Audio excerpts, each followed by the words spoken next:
In this guide, I'm going to show you how to enable or disable apps on your Android phone, best method. This is Aiden from JustBoz, and before we get into this guide, make sure to like the video and subscribe to the channel with all notifications on. It really does help with the channel and it lets us know that you want more content like this, so we greatly appreciate it. If at any point throughout this guide you did have any questions, just ask them down in the comment section below and we can help you out further. I'm going to be doing my best to reply to every single comment down there.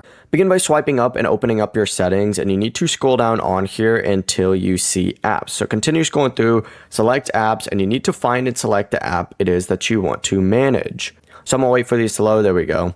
We'll select Android Auto as an example, but if the app is currently enabled, look in the bottom of the screen and tap disable, and then confirm by tapping disable app again. Usually this is in the bottom left or bottom middle, and the app is now going to be turned off and unavailable until you enable it again. To turn it back on, return to the same app settings page and hit enable, and the app will immediately become available again. Before you do leave, make sure to like the video and subscribe to the channel with all notifications on. It really does help with the channel and it lets us know that you want more content like this. We'd greatly appreciate it. And if at any point throughout this guide you did have any questions, just ask them down in the comment section below and we can help you out further. I'm going to be doing my best to reply to every single comment down there. Peace.